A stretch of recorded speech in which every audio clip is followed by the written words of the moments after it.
Teresa, today we're going to talk about raising compassionate children. We had a talk the other day, and we were just kind of briefly remembering what our chat was. And we have a lot in common because we're both very much so youth advocates. But also, what I really liked when we first talked is that we were able to um, have an agreement on what I think a lot of people don't think about. And it's good that we're going to talk about it so they can think about it. But I talked about my example of working with youth that are incarcerated, and then they would get out and they'd end up coming right back. And I was like, why? What's going on? But it had to do with their parents and the environment that they lived in, right? So when we want to help youth, yes, directly to the youth, but we have to reach the parents. Otherwise, the kids are being raised by the parent who's just doing what they know best, and sometimes some help, right? So I'm going to introduce you briefly, and then you introduce us, tell us all about you, and we can just have a great conversation. Today, I am talking with Teresa Ramirez, and as always, this will be on YouTube and some of our social media. So if you find some incredible things that we're going to talk about and you want to reach out to Teresa, you can find her there. But Teresa, welcome. Tell me about you. Tell us about you. Hey, thank you for having me. I am so excited to be here. I'm a motivational speaker, an award-winning author, kindness guru. And when I'm not promoting all of that, I have two pets here. I have two grown sons who were scaring me coming flying back from Miami last night. That's okay. You're always a mom. It doesn't matter how old they are. Yes. And then I have a dog and a cat. I love to hike and kayak, and that's just kind of me. Super cool. And you're located where in the world? Cincinnati, Ohio. Cincinnati. I've never been to Cincinnati, and you may or may not hear this. The only thing I know of Cincinnati is there used to be a TV show, and they would brag about living in Cincinnati, Oh, Ohio. yeah. WKRP in Cincinnati. Yes. Oh yeah, yeah. Yes. You It know was what? very popular. That I remember that one, but that's not even the one I was talking about. The one I was talking about, and I'll never remember the name, but it was a comedy. It was a comedy, and this guy, he had glasses. I think, yeah, yeah. I forget, but it was a funny show, and I used to watch all the time. But they would always talk about being in Cincinnati. Anyhow, let's get into a good conversation. We're youth advocates. We love to and understand that about energy and frequency, and that we have to work with these kids. We're called to work with these kids. And when they're lost, like I mentioned, a lot of times from our own experience, from my experience, I know that a lot of the decisions I've made were based on the environment that I lived in, right? And our parents are included in that. And I'm going to say this because, and I always have to say it because I was raised with just my mom. And I love my mother to death. I mean, she's my rock. If she's the closest person in my life is my mother. I mean, I have kids and grandkids and everything else. I love everybody, but my mother has always been my rock. You know, she raised three kids on her own. But she did her best and she did what she knew, right? So anytime I'm talking about parenting and things that may have been done wrong or just have affected me, I don't blame my mother in any way. I want to make sure that that's clear. I don't blame her in any way. She did what she was taught. She did what she knew, right? And what our job is to help parents understand that maybe the way they were raised, maybe the things they were taught shouldn't be what they continue to pass on, right? So I'd love to hear more about that in your aspects and what you're teaching and what got you passionate about what you do. Well, what got me passionate about this was a school shooting Oh, in Florida. okay. And no, I didn't know anybody there, but God kind of gave me the nudge. Mm, We can do better, mm. do something. So, Oh, wow. Powerful. Okay. and yeah, it was very powerful. And so, I grieved with them, sympathized with them, and I'm watching them, they're arguing with lawmakers. They want to change the laws. They're arguing with the school board. They want to change policy. And I just, the more I thought about it and prayed about it, it was no, the kids, you can change Mm, your school. You can change your environment by the way you treat each other. mm-hmm. And that's how this really got rolling. And then COVID hit, and we all landed in front of our computers reading everything. And I was absolutely horrified by what adults post. Really? Wow. And yeah, it's horrible. Yeah. And I just thought, wow. So I go to my test guinea pig great nieces and nephews and said, okay, how often do you read what your mom and dad post on social media? And they're like, everything. And Oh, I wow. said, really? And they said, we don't want them posting about us. Typical kid question. Yeah. But they did say, yeah, we read everything. Mm, So as a parent, you're the role model. So mm, what you're posting, if it's negative and nasty, your kids think it's okay for them to do yeah. that. Yeah. And so that's why, especially on social media, keep it positive, keep it kind, keep it compassionate. And your kids are going to as well. So I kind of flipped my focus right then and said, okay, parents, you're the number one role model. Let's make you the CEO of the family. Mhm. You determine the values and philosophies your kids have. And then it has evolved since then, but I do focus strictly on the parents Mhm. and how they interact with their kids. Wow. So the social media, yeah, I don't know that. Well, I know my daughter and my kids are older. My youngest is 18, and then after that, my daughter, she's 32, and then from there they're older. And I know my daughter looks at the stuff that I post. Fortunately, I post positive stuff and I try to help and teach and train. um, uh, but and my youngest son, he's 18, and I think that generation is not Facebook. Like Facebook is like they say, oh, that's for old people. But Okay. yeah, but I mean I do have Instagram and things like that too. But it's interesting what you're talking about social media because there is so much and over the last few generations that people have been conditioned. I mean, COVID was a good example of just being conditioned, Yeah. right? By Mhm. negativity, darkness. I did a Yeah. talk the other day, and it all seems to tie together about all of the negativity on TV, and it's all fear mongering, and it's all negativity, and it's pain, and it's be worry. Oh my God, watch out! This is going to happen. The world's going to end, and all these things. Yes. And it does fall into social media because the parent generations that listen and watch that and are engulfed in it, they do repost it and they argue with people and all of these things, and their kids do see it. And I'll tell you something specific, and then you can give me your views and more on exactly what you've seen and what you're teaching. But there's two things that have really caught me that make me angry, right? It really does Mhm. make me Yeah. angry. And one of them has been over the years is adult mothers, full grown adult mothers teaching and laughing their daughters how to twerk on video and teaching them Oh and my. showing them how to do this stuff, and they're laughing and look at a little 5-year-old girl, and it's like Yeah. what is Yeah. and it has nothing to do with the kid at that age. It has nothing to do with the No. kid. It is No. the parent, it is the mother, it is the and the sadness is what we're talking about. The mother was taught that for some reason, excuse me, for some reason she thinks it's okay, she thinks it's normal. And that goes into environment, Yeah. Yeah. and culture that you're raised in. That's one of them that I would just be like, oh my God, how do they not see this? Yeah. And then the other one is the people who get extremely political online, and man, they just say and like, I wish you were dead, and just all this crazy. I wish pain and hurt on your family, and Yeah. all of this hatred. And you're I right. have never heard more people say, I wish someone dead Yeah, before in my life. yeah, yeah. It's pretty And bad. yeah, it is. It's astounding. What? Yeah, Wait, that's not, how do people believe that's okay? yeah. It's not okay. It's not. It's not.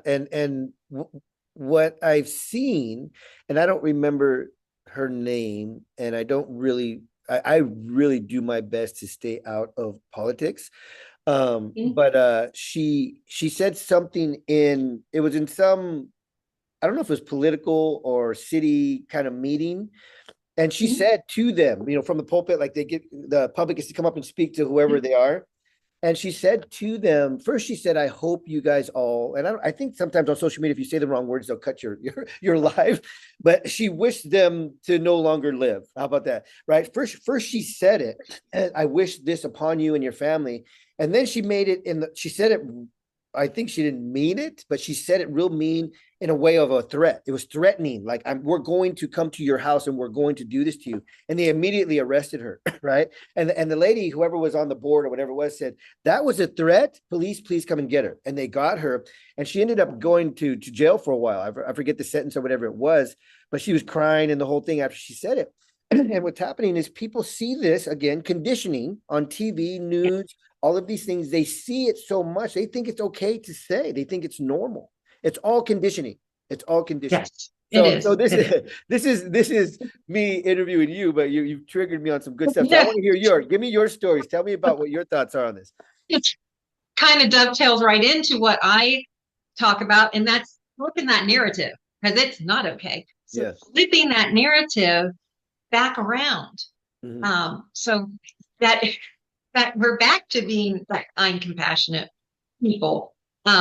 Yeah, wishing people unalived is the word I keep hearing. So Yeah. we don't Yeah. get right.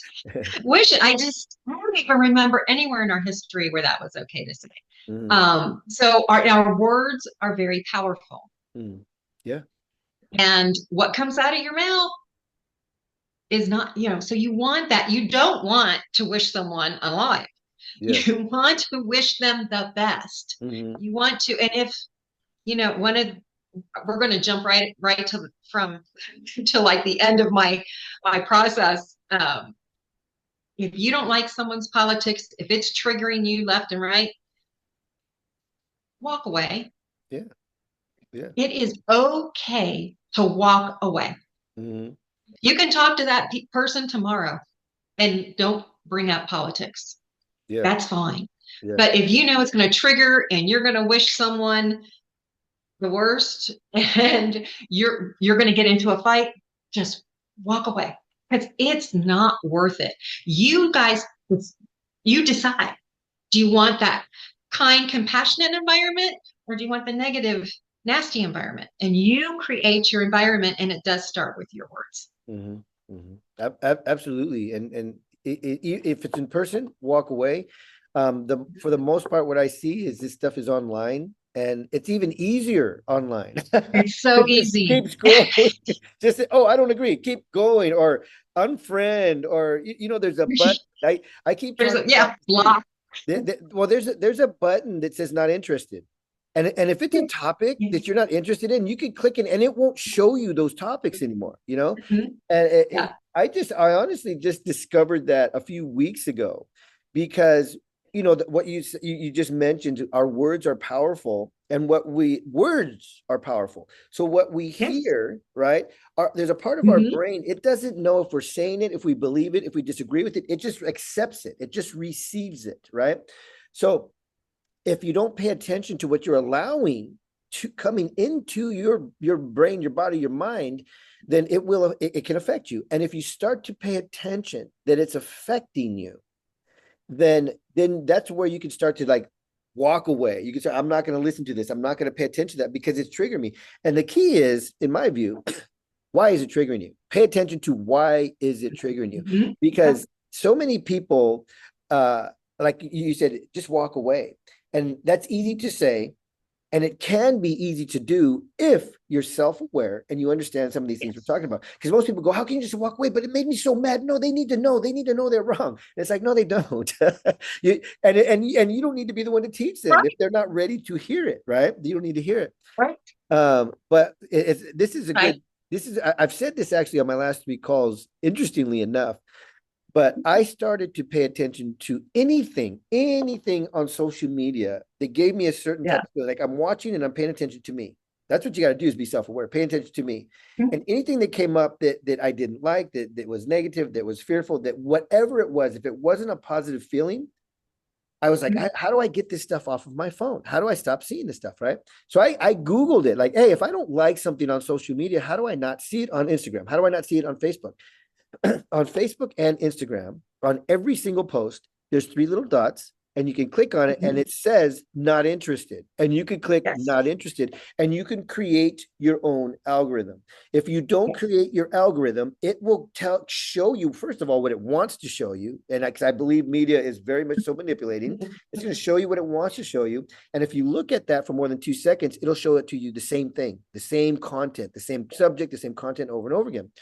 So I said, I don't want to think about these things see these things. So I went through my social media for 2 days, and anything that came up, not interested, not interested, not interested. And then I keyed in what I wanted to see, like subjects I wanted to see, and I started to watch them and watch them and watch them. If I open my social media right now, it only shows me what I like, what I enjoy, and then what makes me feel good. And I was like, yeah, and it worked. So I say that to for anybody who's watching this, choose your algorithm in your social media Mhm. and in your life. The people that are around you affect you, right? The people that I'm sorry if it's somebody you love, somebody you like, somebody that you enjoy, a friend, whatever it is, if they're bringing you down, you got to get away from them. You got to get away from them, and you have to find the environment that's going to take you so that you can walk away. If somebody's making you mad, you can go, "Hey, thanks, anyways," and you could walk Yes, away because it can be easy, you but know, it's not. it's not, and you can say thing, thanks for your opinion. I'll give it some thought. It's an easy out. Yeah. It's an easy out. So Um, somebody, for your view, like when you're teaching, when you're training, if somebody doesn't know how to do that, what do you offer them? I offer pause. Mhm. It's the one thing, if you start that blood pressure, you can feel it. You Yeah. can feel the anxiety, the blood pressure when you're starting to get triggered. You and since I've been triggered, I know what that feels like. Yeah. And so if be more self-aware. So I do this step back and take the deep breath and pause. Mhm. And then everything kind of, the blood pressure lowers and your mind kind of clears. That trigger isn't as bad. And then you can respond to say, hey, that was a great opinion. Let me give it some thought. I gotta go. Yeah. Yeah. I got You're it. not, yeah, it's easy. And I will tell you, one of the fun things that parents can practice with kids is blowing bubbles. Oh, And so wow. you want your kids to start practicing their pause now. So when they become adults, like we said, it won't be a big deal. But with blowing bubbles, you got to take a deep breath Yeah. and Yeah. blow it out. Yeah. And it's fun. And actually, every time I blow them, everybody starts laughing. So, you smile. Blowing bubbles are fun. And because it's fun, kids are going to remember. And you practice yourself.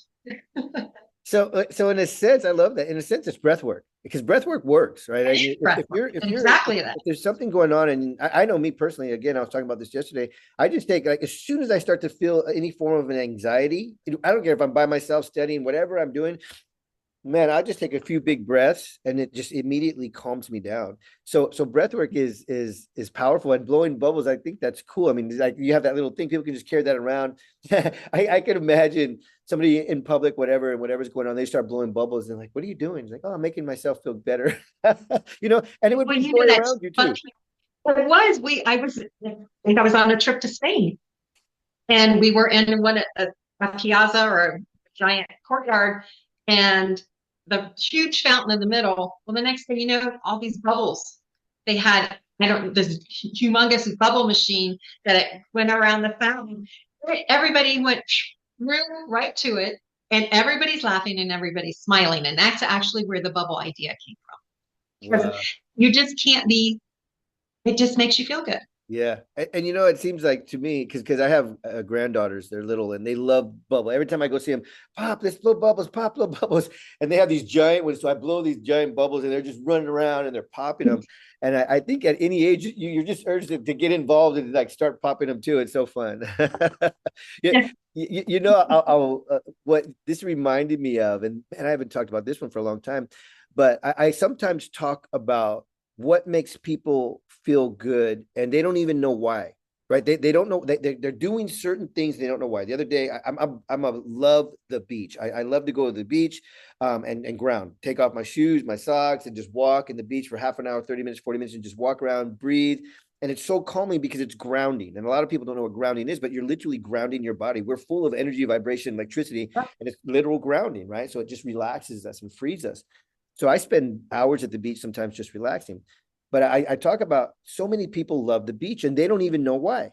And that's what it is. They don't realize they're grounding and they're settling their body, and it's so relaxing. Not to mention the sound of the ocean is one of the greatest Oh yeah. vibrational sounds that just relaxing. I mean, people play it at night to sleep, right? That is one. But the one you made me think of is it's not a good thing, but people don't realize that smoking, that's why it makes them feel good because they're breathing. Mhm. Yeah. Yeah. They're breathing and it calms them. And I always tell people that smoke or that don't want to smoke anymore, I go, pretend you're smoking and do the same thing. Just breathe. And you'll see that it calms you the same way. You don't need to smoke. Yeah, and bubbles, right? Yeah. Just blow bubbles. It's the And same then your concept. wand's in your hand, and you do the whole smoking thing with it. Um, yeah, because I know when I practice my pause and my breathing, I'm saying a little prayer. Good. I Yeah. know a soft answer turns away wrath. I've got playing in the back of my head Yeah. so that when I do respond to somebody, it's not. Yeah. Yeah. So we man, this conversation went by quick. We're doing 30 minutes. We've got about another 5 minutes. Let's talk a little bit about at first, if there's any key things that we haven't talked about that you want to make sure you get out there. But the other thing is it is difficult for those who are in patterns of being triggered and they get angry and then don't know how to step back. Taking a breath, yes, we talked about. But there are people so in the darkness, I should say, and I've been there too. Like we're not talking bad about anybody. I Yeah, lived in the we've darkness been there. for a We've very all been long there. time. So And there are people that don't know how. They really don't get it. They get triggered and they just don't know what to do. What I talk about with that is that it's emotional, and that emotions are an energy in motion, emotions, and that when you're so filled with all these emotions you haven't expressed, you just get mad, triggered, and it's you can't walk away from it at that point. Let's give a few tips and tools about for those who say, I can't just walk away. They piss me off. I can't. I don't know how. What should they do? We said blow bubbles, yes, but first there has to be something in their mind that says, wait a minute, I should go blow bubbles, right? Because there's a cross between I'm pissed off and making a decision to walk away and or do something that can help you walk away. yeah, you have to start making it as natural as breathing, and that is, you have to put sticky notes everywhere. Good. Uh, Road rage, huge one. Stop on your horn so you're not blowing it, I 90% of the time you're driving. like it. Put a note on your phone, put alarms on your phone that ding so that you say, okay, I'm going to take just practice. And that tells you every hour, I got to stop and take a pause. And that's going to make it as a habit, make it as natural as breathing, and you're building that foundation. At the end of the day, instead of sit down with a pen and paper, and you can do this with your kids as well, and start writing what you have to be thankful for. And Gratitude, yes. if you're really in the dark place, you might struggle because all you can think of is the negative. Mm-hmm, But start thinking, the sun came out today. mm-hmm, mm-hmm, I'm alive. I woke up alive this morning. mm-hmm, I slept on clean sheets. I mm-hmm, have a roof over my head. mm-hmm. And make it can start small, and with the really darker people, starting small is where they have to, and that's okay. That's Mm-hmm. okay. Start where you're at. Yeah. And then do at least 5 things to start, and then you will naturally start doing 10, 15, 20. The list will grow Yeah. as you make that, but do that every night before you go to bed.